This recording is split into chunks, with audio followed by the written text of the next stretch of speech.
does absolutely nothing. I mean, the big rush of foreign home buyers already came to Canada years ago. Now their money's already here and they're using it as much and as frequently as they want to. That's not going to change because they're here and they already have the loopholes to make it work. The anti-flipping law, I see it as a huge negative because the flippers are the people that make the houses beautiful for people to move into and buy. So taxing them means that there's going to be more homes that are not in condition to buy, making it more difficult for people that want a house that's move-in ready. There won't be as many of those move-in ready homes now if people stop flipping homes. So you're listening to the Ottawa Real Estate Podcast with your hosts, Paul Stevenson, David Warren, and Greg Campbell. Let's see what's going on in the world of real estate today. Hello! Welcome back to the Ottawa Real Estate Podcast. My name is Paul Stevenson. I am here with Greg Campbell. I'm here with David Warren. And we just love recording these things, talking. This is a very important week of conversation. We had a budget that came out since our last episode, federal budget. It's been all the talk for some time, and we're going to get into all the dirt. We're going to talk about it, converse. Let me introduce myself first. My name is Paul Stevenson. I'm one of the owners. I'm a mortgage agent at Referral Mortgages, and I'm here with Greg Campbell, as I mentioned. He is a managing director at the agency Ottawa, and joined with us, as always, is Mr. David Warren. He is my business partner, an owner at Referral Mortgages, and a mortgage agent. Gentlemen, how are we doing? We're doing all right. We're doing all right, Paul. I'm happy to be back after a few weeks of madness at home, but feeling good. Feeling good. Ready to rock. Happy to be here. How are you guys doing? Great, I'll assume. Good. All right. Let's get into this. Yeah. Enough of this small talk.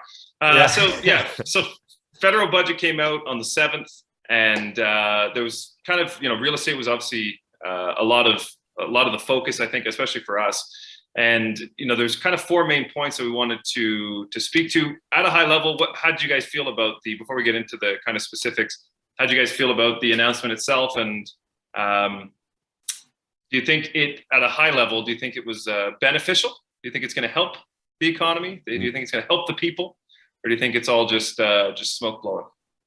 I think it's just more of our government thinking that most of us are idiots, and that they think that they're going to, convince us that this is positive.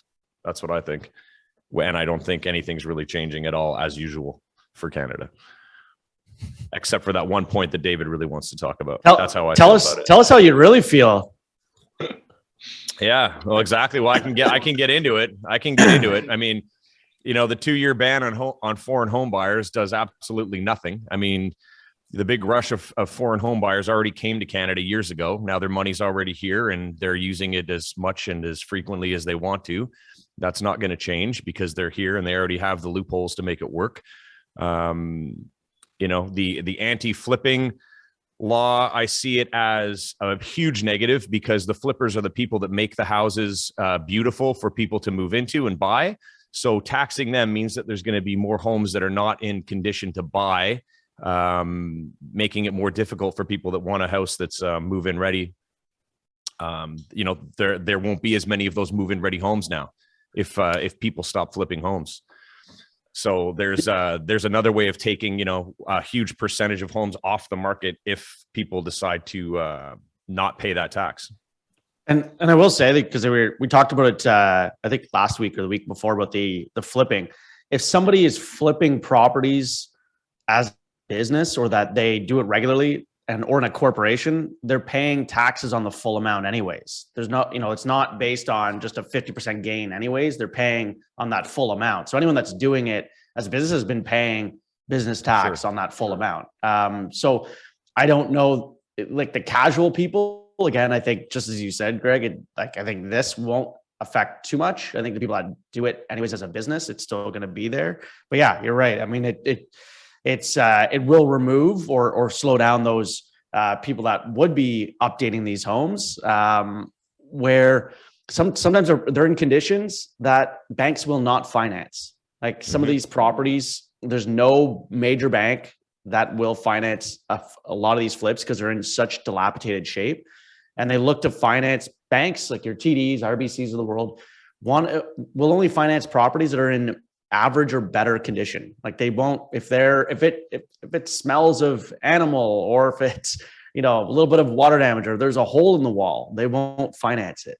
And a lot of times in a market where people can't buy homes, or that they can't get what they're looking for, and the banks won't finance these types of properties, it leaves that big gap in the market.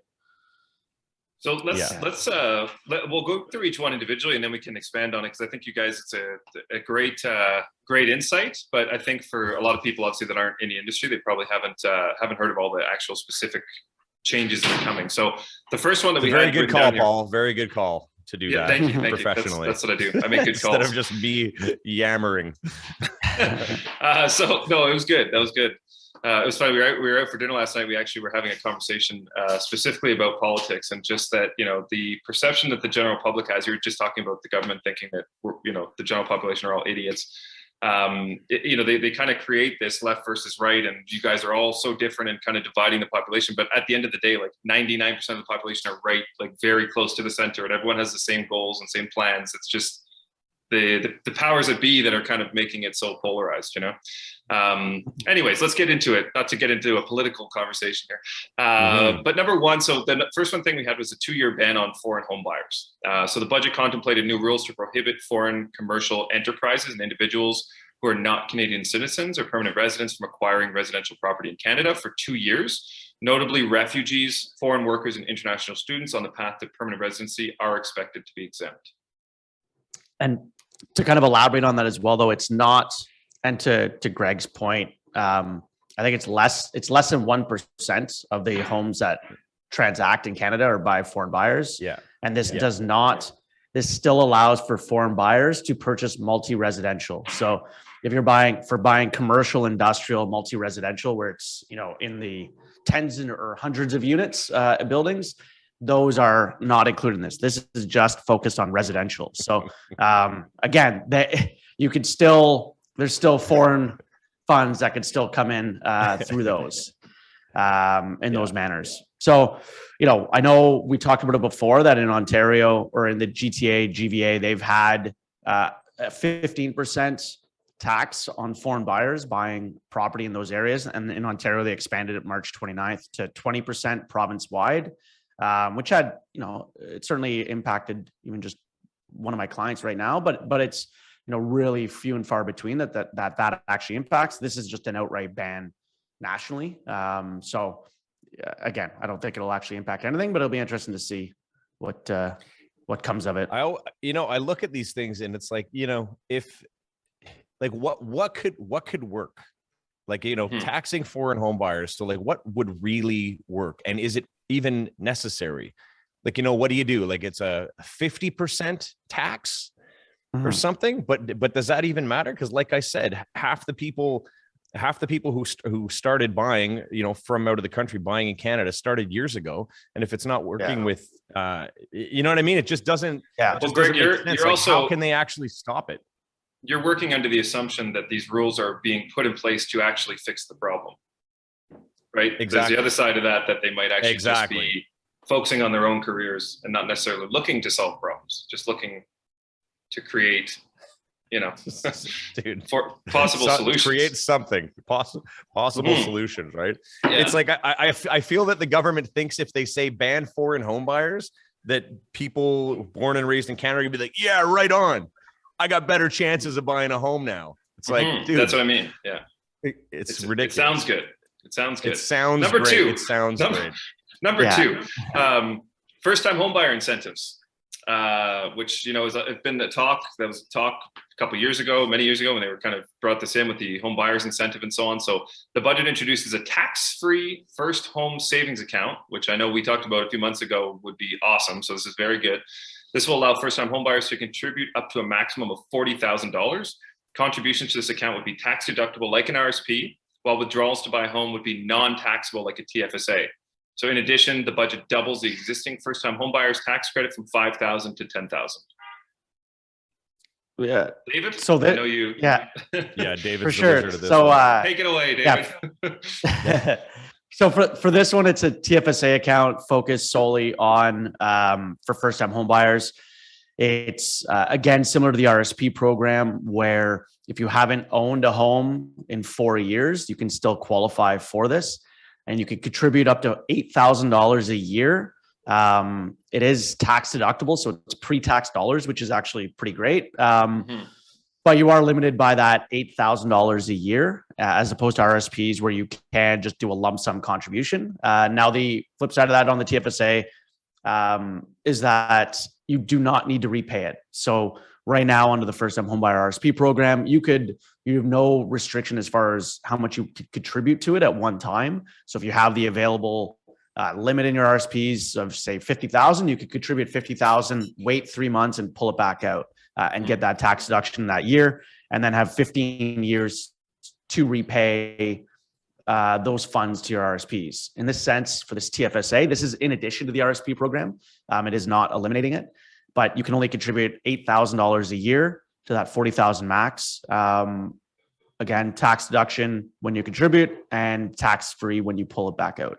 So it is a good, it's good to have that other tool in the toolbox in addition to the RSP program. It's unfortunate that they cap it at $8,000 a year to contribute, because you're having, you're really limiting people and making it that they need to contribute over 5 years to this program in order to max it out. And I think that is a real big fault of this. I don't know why they would do that when they don't have that restriction on the RSP program. Yeah, it doesn't make any sense. I agree. Exactly. And why 8? Yeah. Where did they get up? It's like an arbitrary number, like 7,652 is the max per year. It's like just enough to almost make it not effective, because you got to wait. Like, it's a 5-year savings plan, right? Yeah. I mean, and then in 5 years, what are you going to be doing? Like, what's the market going to be like? No one knows. It's like save to wait. Yeah. It doesn't, that aspect of it is very confusing as to why they would put that in place. But really, if you, anyone starting, you can open up the account at 18. So anyone at 18 or a parent, open that account and start contributing again, because you are limited and will take some time to accumulate. But, really being able to combine the RSP program and that, you can get up to 75,000 between the two. To contribute, so what happens with this? What happens with this account if, let's say, you're saving for a home for 5 years, and then all of a sudden you're like, you know what? I don't want to buy a home anymore. And then you've got this account. Is this only accessible for a first-time home purchase? Like, you can't take it out for any other purpose, right? No, you can take it out, but you'll be taxed at it. Taxed. Yeah. So it'll be, because it's a tax deduction up front. So it's tax-free money going in, like pre-tax dollars. So just like an RSP, if you pull it out at a later date, it's just added to your income and you're taxed at that tax rate. So you can access the funds, but the intention is that it's there as a first-time home buyer. I know I was reading on the weekend, a lot of the banks, and there's a lot of articles talking about it, that it was kind of stupid that they didn't just add it to the existing TFSA account and having it as a separate account, because it's very time consuming and costly for the banks to roll this out. And they have to have it in place for, I believe it's January 1st, 2023. And there's a lot of from a tech side and setting it up, that there's a lot there in order for them to do. So they were kind of just saying, why wouldn't you just add it on to the existing TFSA? But I guess it's maybe easier to monitor if it's a separate one. Who knows? Not everything makes sense at what's done. And then the tax credit. So in the first year that you buy your first home, you can get a tax credit. Right now it's at $5,000. That's increasing to $10,000. So really, that cash back in the first year you purchase your home, it then really increases from $750 to $1,500. They'd be eligible to receive back. Another aspect that's not highlighted here, another useless program that they've extended, is the first-time homebuyer incentive program. They extended that by another 3 years because nobody's been using it, so the funds are still sitting there. We sound so jaded, but we're just trying to be honest. It's like, oh, another shitty program. Let's talk about that one. It's the incentive one, I think in theory is great. It's just the criteria to qualify is literally impossible. Like you can't qualify. Like the criteria they have and where home prices are, it's like it's like 1% of the population that's going to qualify for it. If you took everyone's income and everyone's situation into account, like it's not 1% of home buyers, it's 1% total. Like it's very hard to qualify for it, which is why only I think it's 17% or 15% of the funds have been used. Yeah. For those to recap, for those that don't know, it's a program where CMHC will contribute towards your down payment. So minimum 5% down out of pocket, but they will provide an additional 5% towards your down payment. Now, the caveat being your household income cannot exceed 120,000, and that is whether those people are on the mortgage or not. So even if there's others living in the house, their income would technically contribute, but you're capped at 4 times your income. So it's actually less than what you would normally qualify for. When using your full income, you qualify for typically around 4.5 times your income.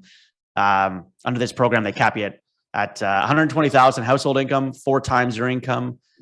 So really, the max loan I think is like 430,000 or something like that. So it's really in only very small market. 480 would be as a total.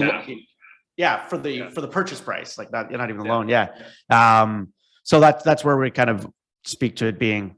And then CMHC owns an equity share in your home as well. So as it goes up or goes down, you have to repay the funds, but also any of the gains. So if your property value goes up, and you have to still repay that 5% within 25 years, and as well as that 5% gain. And on new builds, they'll contribute up to 10% towards your down payment, but again, take a 10% stake in the equity share as well. First time home buyer incentives. What can we say? I'm just reading some more of this here, and it's hilarious, right? It's like, it says budget 2022 proposes to provide, it's always proposing. Nothing's locked in. There's no confirmation that any of this is even going to happen. What's the next one they got there? Sorry to interrupt there, guys. They got, they got the $4 billion over 5 years starting in 2022, 2023 to launch a new housing accelerator fund that meets the needs and realities of cities and communities while providing support, blah, blah, blah, et cetera, et cetera. I mean, we've talked about this before. Like, is that actually going to happen? Are they going to be able to speed up the housing development? How fast are they going to do it? I mean, I don't see it happening. They'll get like a quarter of it, and then everything will change again. And $4 billion. Yeah, I mean, it'll be.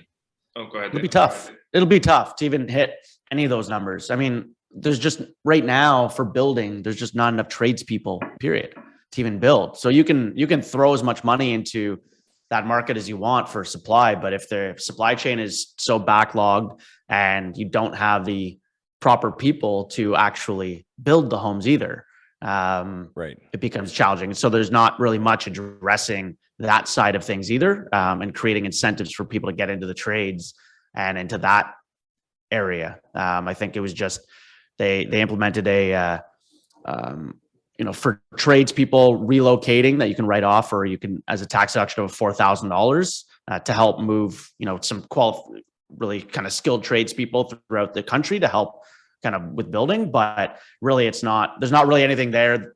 There's nothing really to incentivize individuals to get into the trades, which would then also help this supply side. But that's really the where everything is, and then that main issue is in the supply side. So also, it sounds like when they throw out a number like 4 billion, it sounds like, oh wow, this is great. But it would be interesting to see like line item, like what is that money going towards? Like, it's great, it's going to an accelerator fund. Like, how are they using that fund? Like, what is the money actually going to be used for? Like it says here, it aims to create 100,000 new housing units over 5 years. But then it says the budget also provides $1.5 billion over 2 years for the construction of 6,000 homes. And so, where do these billions come from? Yeah, just more billions $1 being billion. Yeah. Lots of billions. Am I paying for that? I don't know. You are in many ways. And the last one here, number 4, which you kind of touched on quickly, Greg, was the anti-flipping. So it says the budget contemplates new rules requiring any person who sells residential property they've held for less than 12 months to be subject to full taxation on their profits as business income. This will apply to residential properties sold on or after January 1st, 2023. Notably, exemptions would apply for Canadians who sell their home due to certain life circumstances, example, death, disability, birth of a child, new job, divorce, etc. Yeah. So Dave, I know you've done many flips in the past. So like what, as an investor and also as a, being in the industry itself, like how do you feel this will or won't impact things? So those that do it as a business anyways, it won't impact them. When you're, so just as you said, I've done a number of flips. I have both claimed it on my personal income taxes and but more recently in the last several years, through a company. In either case, it's the full gain that is taxed at. So when flipping, it's business income. And so it's taxed, I'm being taxed and that income is being added to my personal income taxes and being taxed at that tax rate. When I'm doing it in a company, again, it's at the corporate tax rate and on the full gain. So it's not just on that, just not the 50% capital gain, kind of aspect. So, will it impact things? I don't see it really doing anything. I think it's for the odd person out there that's looking at, casual flips. But again, I find those clients that I'm talking to that are looking at doing a casual flip because they watch a lot of HGTV, they don't even consider in a lot of cases the tax side of it. And,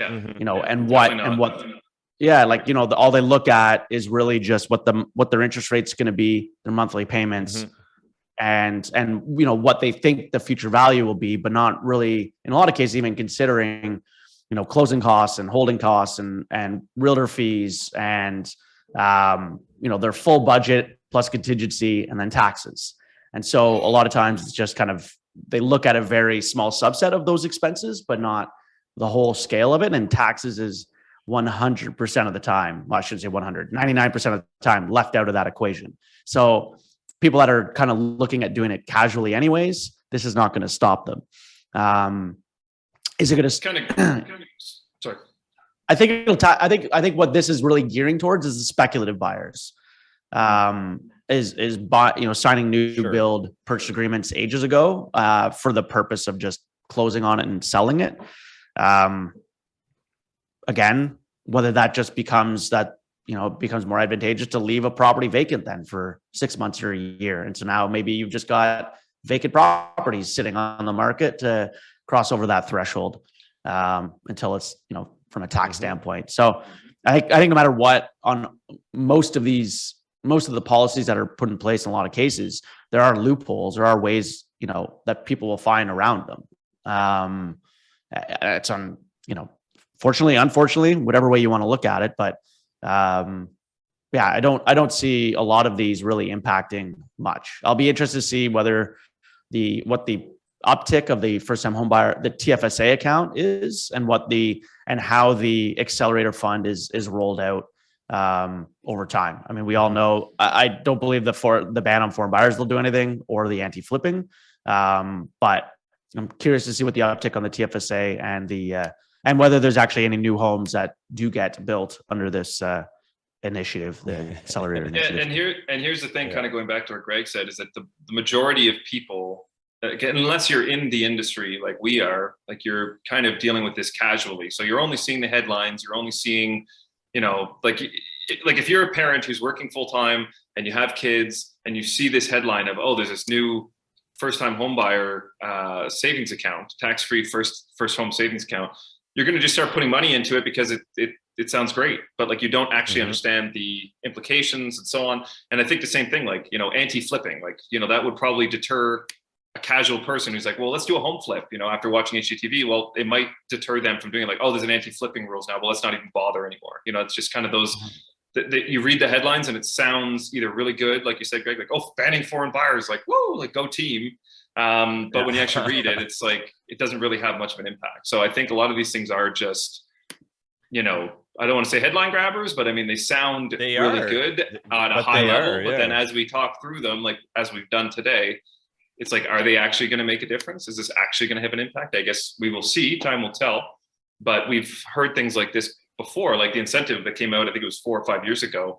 Like we said from the beginning, this is not going to change anything. And it's barely used because it's impossible to qualify for it.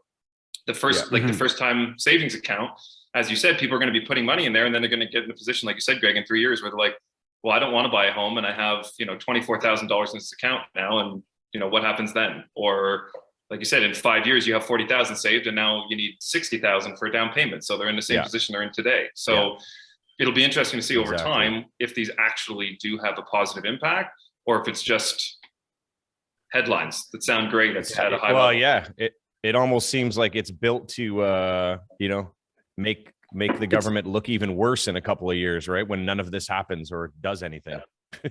It's like they're sabotaging themselves. I think the unfortunate thing is that there's not enough time, I feel, spent on building out the budget and bringing in experts and consulting on experts in those areas. A lot of people writing the policy, unfortunately, and it's not their fault. And we talked about last week that they're not experts in that area. They write the policy or they rate these budget line items, but there isn't full long consultations with how this ripple effect will be. Even at a high level, you look at that TFSA account, very simple, straightforward. Why not do it as a lump sum? $40,000 that gets you a $200,000 home with 20% down. So like what home are you buying at that when the average price in Toronto for homes is $1 million or higher, and Ottawa is at 880. So what are you using that 40,000 for? And if it's taking you 5 years to accumulate that 40,000, home prices have just escalated that entire period of time as well. So you're, again, like, how is that really benefiting you, or where are you getting going with that? And I think to that point, it's just a lot of it, unfortunately, is not done. They're great. Some of them are good ideas at a high level, but then the implementation kind of is where it fizzles out, and they become useless and underused. Where some of them will and could have an impact on things, but they're just not kind of that implementation or that fully thought through kind of line items. I don't know. We'll see. Doesn't seem like anything's fully thought through. I think what people need to do is stick on the path that they know best. Just talk to your professionals, talk to your realtor, talk to your mortgage specialists, and come up with a plan for now and the immediate future. Don't look at any of these tools to really help or impact your path to home ownership. Just don't buy into the headlines, basically. I mean, Dave, to your point, like now we're basing this on Ottawa, but the average home price around 800,000. That even if you made a lump sum of 40, it's not even enough for the minimum down payment, because 5% would be 40, but once you get over 500,000, then obviously your down payment increases to 10% for everything over the 500. So 40,000 literally isn't even enough for the minimum down payment on the average home price in Ottawa. So this is obviously federally, so it should have an impact in some markets, but in Ottawa or Toronto, like you said, which are kind of the main markets that we're focusing on, even if you made that lump sum, you still don't even have enough for a minimum down payment on a single property. It's maxing you out at $650,000 purchase. The average, which a lot of townhomes are selling for more than that. A single detached, in Ottawa, the average, I think last month was 880 or 850 or something like that. Toronto is over $1 million. So, really, again, like you said, Paul, like that isn't, you're not even allowing for that minimum down. Anyways, we'll see, as maybe they'll take her with some of these, hopefully. They can take with them after the fact. Whether that'll happen, unlikely, but we'll see. It's a starting point, I guess. And we haven't had one of these in a few years, so at least it's a lot of money to recover now. So we have lots of taxes. Greg, sorry, Dave, go ahead. I was just going to say only a $56 billion deficit this year, so it'll be we're trending. Only 56 bill. Quick, smooth 56. Greg, quick market update. I know you guys we were kind of talking before we came on the show that there's some homes kind of sitting right now. We're expecting a lot more to come on. Do we know how many are listed or what? Any numbers from the last 7 days? There's a lot more listed. There's a lot more coming out every day, and the prices are. The average sale price to list price is still high. It's still averaging 110%, but there's a price adjustments being made. Some are sitting, selling later. Some are getting offers at list or under list. So it's not like every house is perfect. As we always say, the ones that are really nice are commanding top dollar for sure, in any price point. But with the amount coming out, like I think we're about 1,000 more than we were, on the market now versus January. So like the shift is happening. And buyers are in a position now where if they lose on one today, chances are there's 5 more that they can go bid on tomorrow. Yeah. And I think that's a huge positive change for, just to keep people motivated as well. And that does slow the market, right? Because then you have someone who was only looking at one home and having to fire with 10 other offers. So now they actually have a week of 5 to 10 homes they can go look at, and they're making a more informed decision, and there's better comparables for the values and so on. Yes. Yeah. So, I mean, I think it's good. The prices, they seem to be slowly kind of balancing out a bit. You're not going to see, I say this, but you're not going to see too many townhomes selling, 775 to 800,000, as you would have a few months ago. I think, a lot of the list prices now are coming down in the 6s, and they're just selling in the low to mid 7s. So it's, it's interesting. I think the next 3 to 4 weeks are going to be very interesting to see, like big shift right now. There's also for those of you that have a variable rate mortgage or shopping as well, but the Bank of Canada rate announcement comes out on Wednesday, and it's likely they're increasing prime by. There's talk of it being at 50 basis points for the first time in. I think it might be history of it a quarter point or a half point instead of a quarter point. But so something again that will also impact the market as well of that demand as rates rise. The 5-year fix, a lot of lenders are over 4%. Like I know TDs around 404, 399, high 3s, very high 3s for insured. Prime coming up, affecting variable rate mortgages, lines of credit, student lines of credit, things like that. So it'll be interesting to see, like you said, Greg, over the next few weeks as, Bank of Canada makes this new announcement on Wednesday and raises that, plus all the added supply on the market, of how the market reacts and to what extent. But we'll be here for it. We'll be here for it. We'll be here. And I mean, everybody that I'm working with now, it's great because I'm out looking at condos, looking at homes, and I'm able to look at 5, 6, 7 at a time, and I was out with this one first timer last week, we saw a couple, and then there's we're going to get to see, I think 6 this week. And we're kind of like, it's indifferent now, it's like, we're looking for that perfect condo because there's options. So it's exciting. Yeah. No, we always talk about it that it's a great thing when there's options for buyers and not feeling so rushed and being able to get conditions in or things like that. As much as the comments on our videos are always to the contrary, that we want that saying that we always want multiple offers and bidding wars, and that's just further from the truth. All of us hate them. I should mention as well too, with like you were talking about the fixed rate, Dave, like this definitely will now, the stress test will actually have an impact on things, because when we're qualifying people for those mortgages, it's the higher of 2 things, either the stress test rate, which is the 5.25%, or the rate offered by the lender plus 2%. So if lenders are at 3.99, the stress test now will implement it. We're basically qualifying people at closer to 6%, right? So it has a massive, it definitely changes your affordability when we're qualifying you. So, and I think that's a great point, because those of you that are realtors or buyers that are still listening, you should really get pre-approved. The numbers that you might have had that you've been that your clients or that you were pre-approved at 2 months ago, even a month and a half ago, is irrelevant now. Because if you had a pre-approval done on a fixed rate, it was being qualified at 5.25%, and now your rate would be qualified at 6%. Like Paul said, even 604 and or higher. And so that will eliminate and reduce a lot of that, your upper buying limit. And you should really do yourself a favor and revisit your numbers before starting to fire out offers.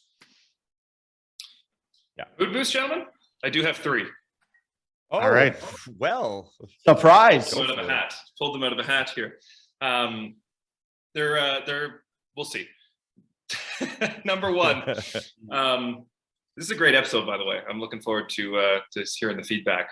If you're still listening, as we said, we want to hear your comments too. I know we're giving our opinions, but we're only 3 humans, so we want to hear what you have to what you think about these new changes as well.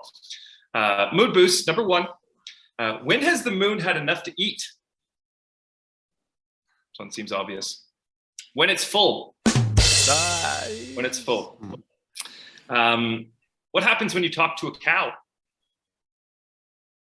It goes in one ear and out the other. Okay. Yeah. And last but not least, Greg, did you hear about the population of Ireland? It's Dublin. I like that one.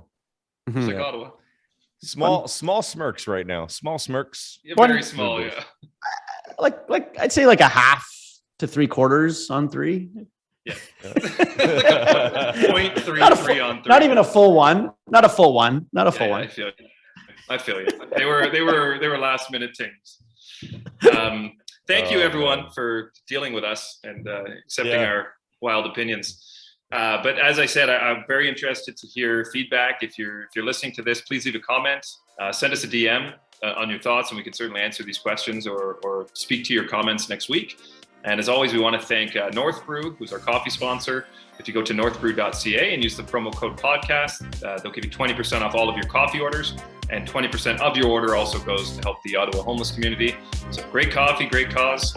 And gentlemen, hope you have a great week. Hope you have a great week. It's gonna be an interesting one. I think next week we'll have a lot to talk about. Between this episode and what's happening and the homes coming out, I think we're gonna be firing on all cylinders next week. All right, guys. Great week. Take care. Thanks for listening, everyone. See you later. Deuces. Thanks for tuning in, everyone. We hope you enjoyed today's episode.